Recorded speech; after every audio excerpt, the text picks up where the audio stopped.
Bismillahirrahmanirrahim. Assalamualaikum warahmatullahi wabarakatuh. Alhamdulillah, Rabbil Alamin, kita berkesempatan bertemu lagi dalam pembahasan statistika, khususnya untuk mahasiswa farmasi. Kali ini melanjutkan sebelumnya mengenai regresi, ya jika sebelumnya tentang regresi linear dan korelasi linear, sekarang kita berpindah di regresi logistik. Nah, apa itu regresi logistik? Nah, sebentar lagi kita akan berikan gambaran secara umum di mana posisi regresi logistik dan di regresi linear pada umumnya. Kali ini saya hanya akan memberikan pengantar mengenai regresi logistik ataupun contoh disertai perhitungan atau penggunaan aplikasi statistik mungkin di kesempatan yang lain. Baik, kita lanjut. Jadi kita harus memahami kedudukan dari regresi logistik. Nah, dari kemarin sebelum kita melakukan pembahasan mengenai model linear ya, jadi kita masih di pemodelan linear.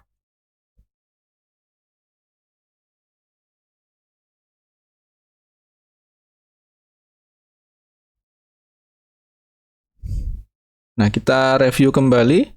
Nah, model linear ini pembahasannya secara bisa dibagi dua ya, berdasarkan karakteristik hubungan antara dua variabel.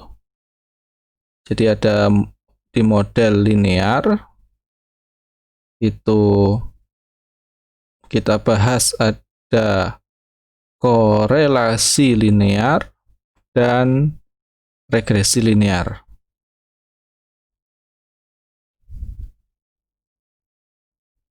Nah, regresi linear sendiri di sini kan khususnya di regresi linear ditekankan di sini bahwa ada hubungan yang proporsional, ada bisa disebut dengan hubungan sebab akibat antara dua variabel. Nah, regresi linear itu secara umum bisa dibagi lagi. Di sini ada linear sederhana, kemudian ada polinomial. Ini ada kesamaan dengan sederhana, tetapi ada perbedaannya. Ada regresi linear ganda atau di sini multiple.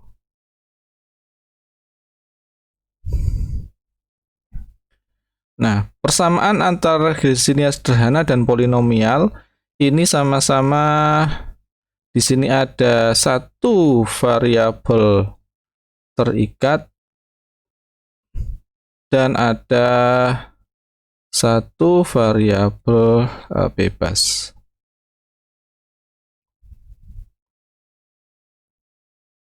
Kemudian untuk regresi linear ganda, di sini yang berbeda adalah bahwa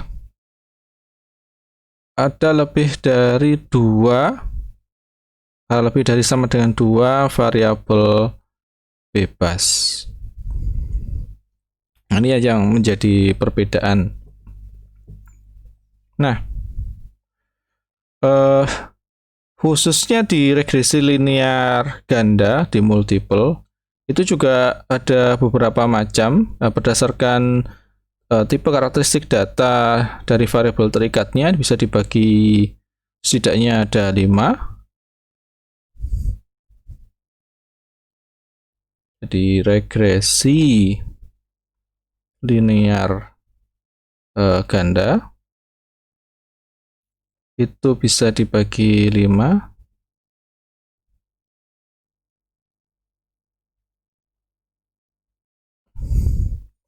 Yang pertama ada multiple linear, ada multi level atau nested atau mix ya, ada multivariate, ada logistik yang nanti kita bahas, dan ada Poisson. Nah, kalau yang di multiple linear biasa ini karakteristiknya adalah di sini ada variabel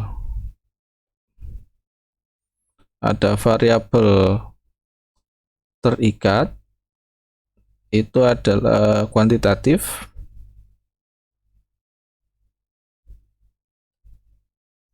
Nah, kalau yang di sini multi level ini variabel terikatnya, di sini ada variabel terikatnya itu bersifat hierarki ya, dia punya berhierarki. Adapun kalau yang multivariat ini variabel terikatnya ini lebih dari satu variabel terikat. Untuk logistik ini jika variabel terikatnya itu adalah sifatnya kategori, lebih khususnya yang sifatnya dia binary atau biner atau dia dikotomus. Atau dengan kata lain, pilihan jawabannya cuma dua. Misalkan paling gampang adalah antara iya dan tidak. Adapun untuk yang Poisson ini adalah variabel respon atau variabel terikatnya. Ini sifatnya adalah representing count.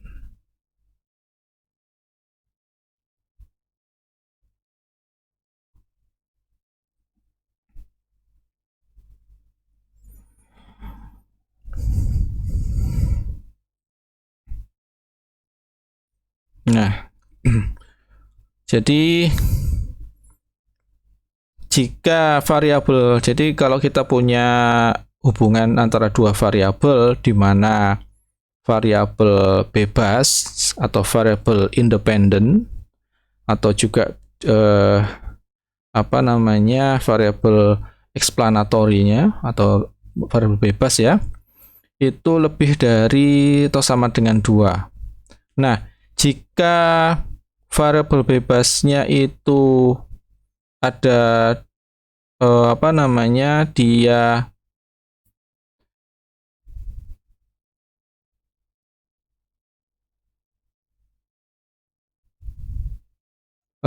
untuk yang lebih dari 2 variabel bebas, tetapi variabel terikatnya itu dia bersifat kategori biner dikotomus, kemudian ini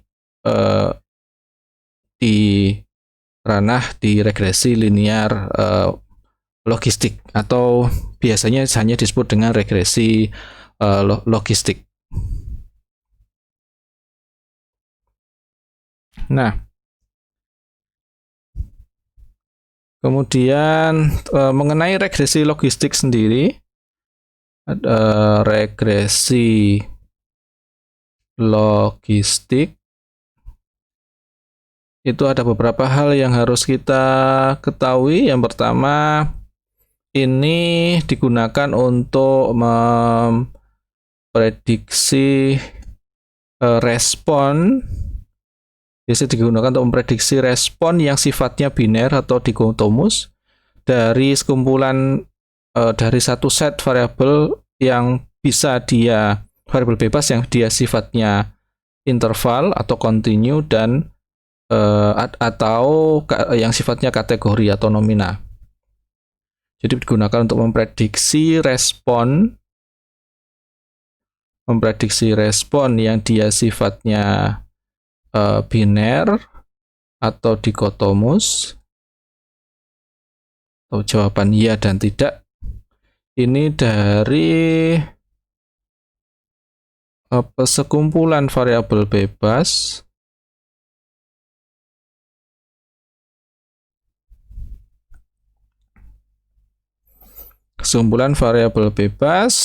yang bersifat bisa dia kontinu atau yang interval atau numerik ya,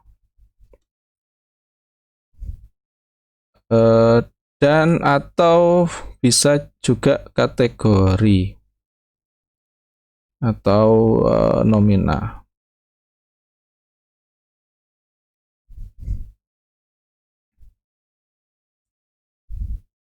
Nah, perlu dipahami sebagaimana slide sebelumnya bahwa ini adalah salah satu dari tipe regresi linear berganda.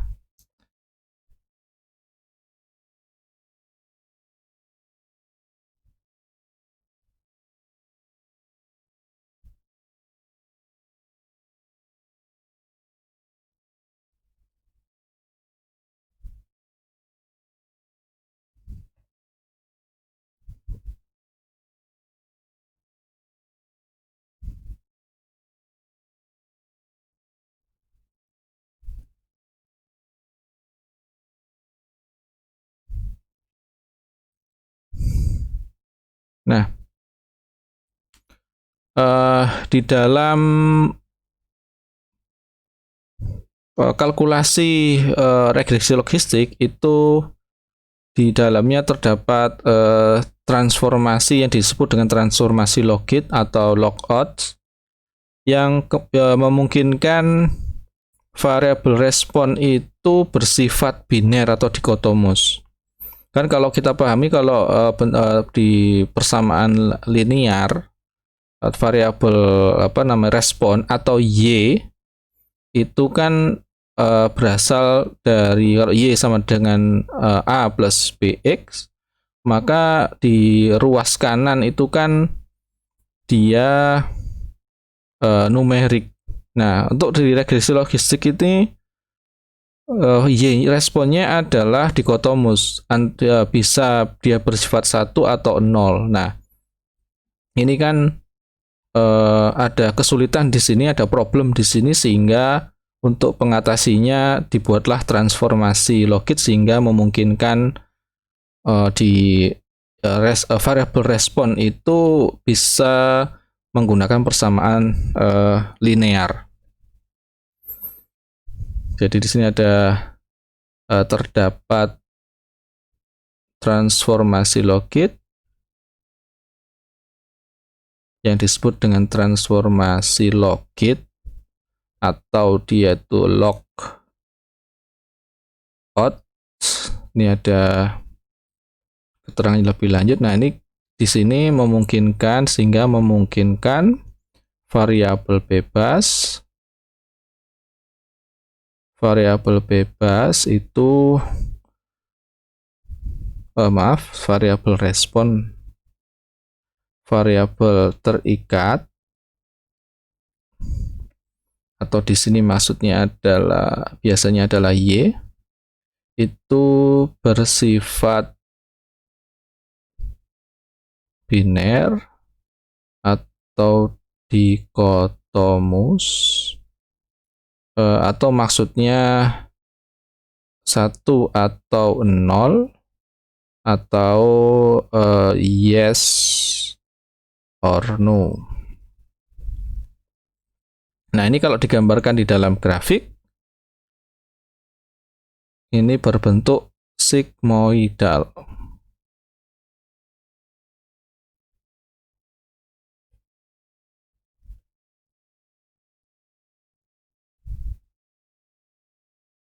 Kalau sigmoidal itu kan secara ringkas, kalau ke arah kanan dia bentuk ya mirip-mirip seperti ini. Nah, lebih lanjut untuk regresi logistik itu ada variasi lebih lanjut, ada paling tidak ada 3.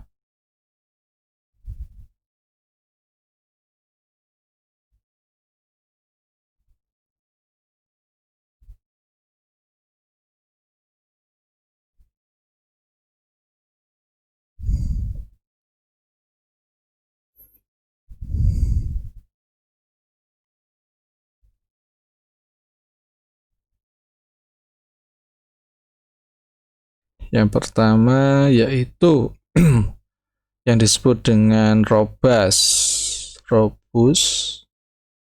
logistic regression.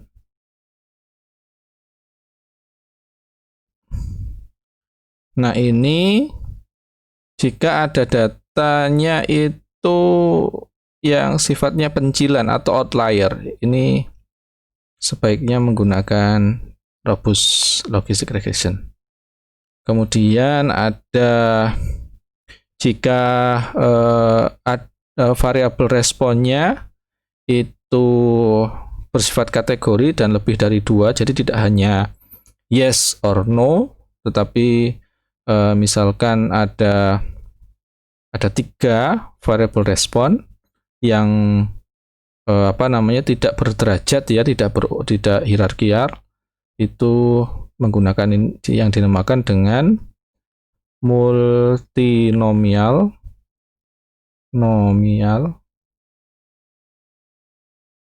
logistic regression.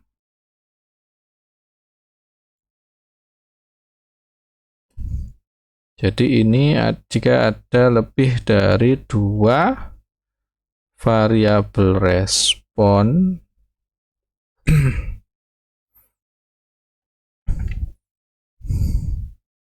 yang sifatnya kategori dan tidak berderajat, unordered.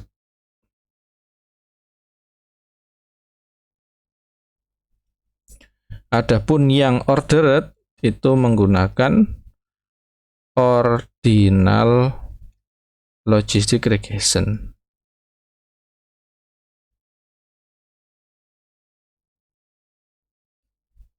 Ini untuk yang lebih dari 2 variabel respon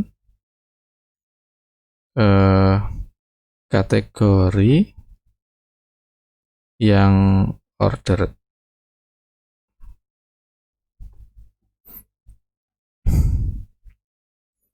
Jadi ini gambaran di regresi logistik.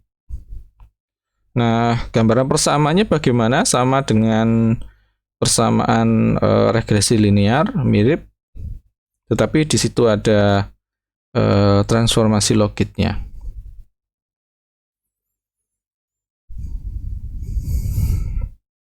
Jadi kita sekarang masuk ke persamaan regresi logistik.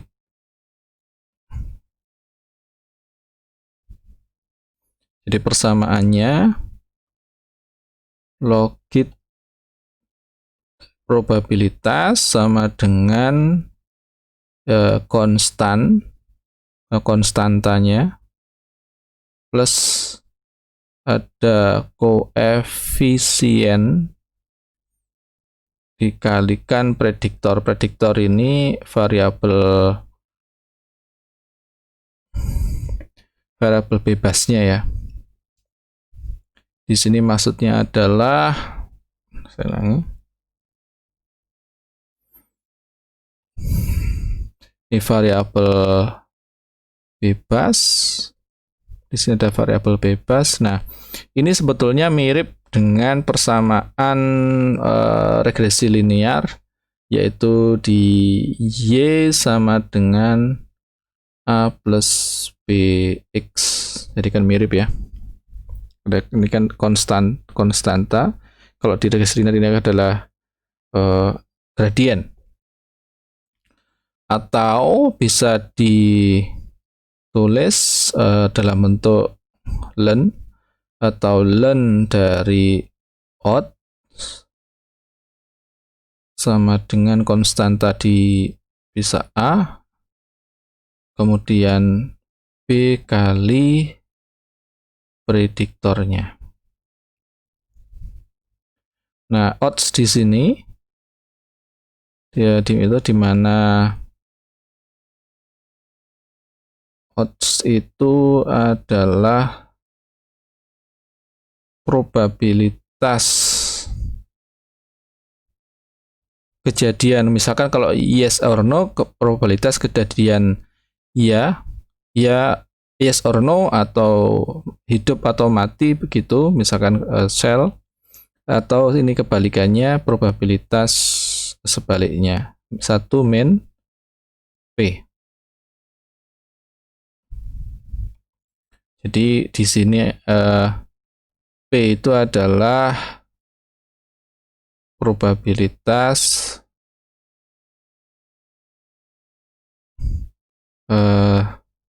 terjadinya kejadian atau eventnya.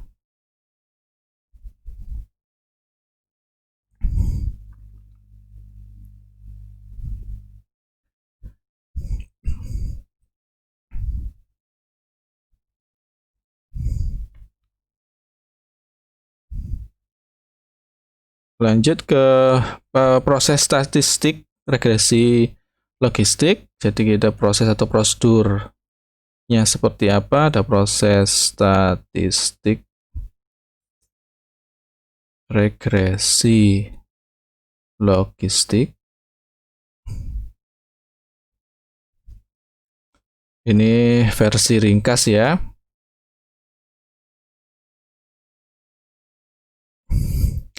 Yang pertama kita lakukan kita buat persama regresi logistiknya. Jadi kalau misalkan paling ringkas adalah dengan menggunakan software. Jadi kita buat atau kita dapatkan persamaan regresi logistiknya.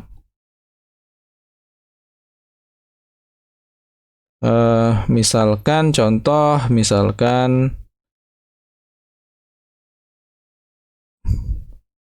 dari logit probabilitas sama dengan misalkan 4,605 minus 0,0921 kali misalkan umur.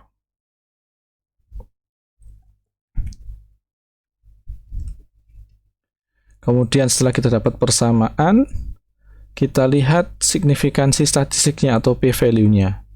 Kita periksa signifikansi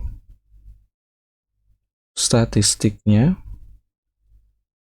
atau p-value-nya, bukan p yang probabilitas di logitnya ini ya. Ini p-value tingkat kepercayaannya dari regresinya.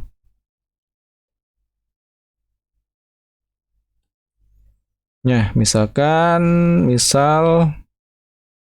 kita dapatkan P-nya kurang dari 0,001.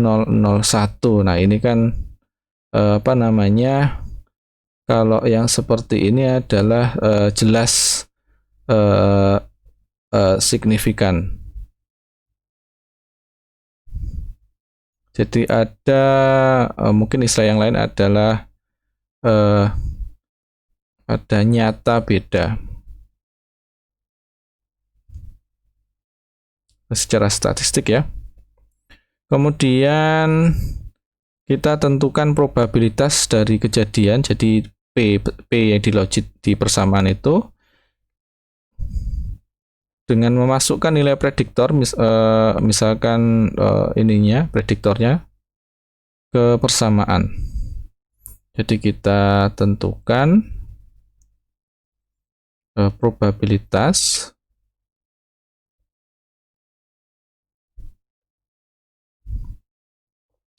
dari kejadian atau event yang diharapkan dengan memasukkan nilai prediktornya atau nilai variabel bebasnya ya ke persamaan.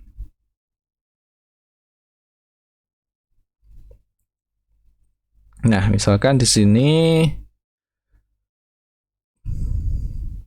dari misalkan persamaan tadi ada logit dari P. Misalkan ini kita dapatkan nilainya setelah memasukkan misalkan data prediktornya ini, persamaannya ini kita masukkan, maka nanti kan akan kita dapatkan logit P-nya sampai berapa. Nah, kemudian nanti ini kita masukkan nilai ini untuk mendapatkan P-nya. Nah, P-nya itu secara rumus adalah P sama dengan eksponen dari logitnya tadi dibagi eksponen dari logit tambah 1.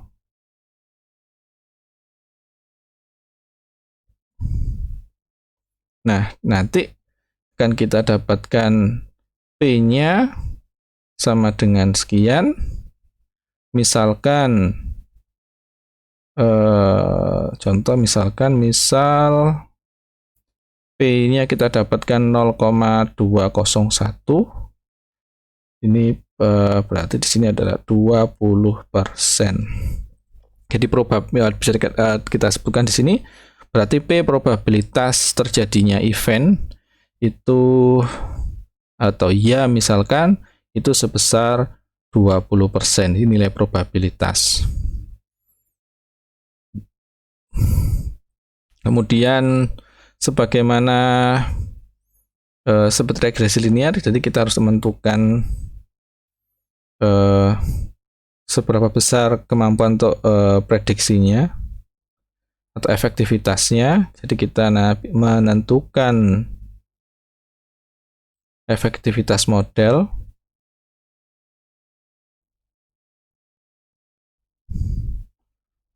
atau success rate-nya.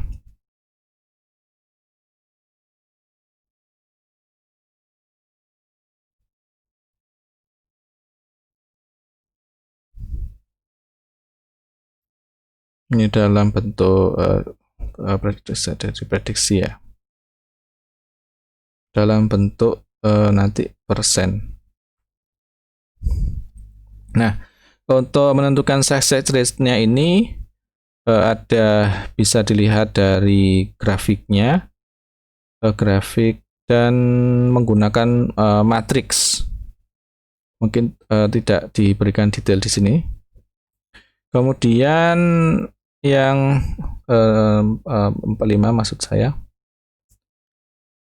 Kemudian untuk menentukan kekuatan korelasinya atau menentukan kekuatan hubungan dengan kalau di sini adalah menggunakan odds ratio.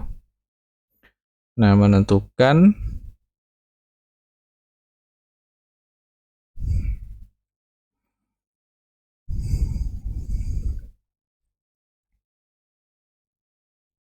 kekuatan hubungan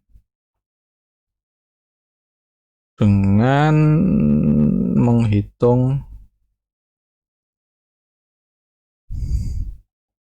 odds ratio-nya atau OR.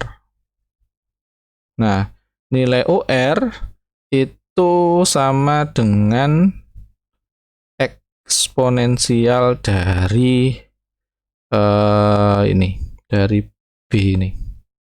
Eksponensial dari B atau koefisien.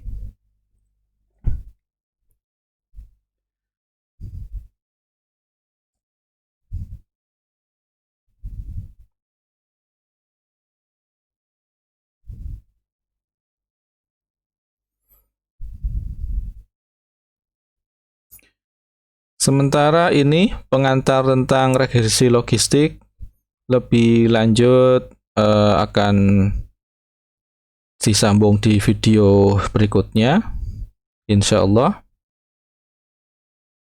Dengan demikian, terima kasih atas perhatiannya. Mohon maaf apabila mungkin belum selesai, ada yang jika mungkin ada yang kurang berkenan. Saya cukupkan. Terima kasih. Assalamualaikum warahmatullahi wabarakatuh.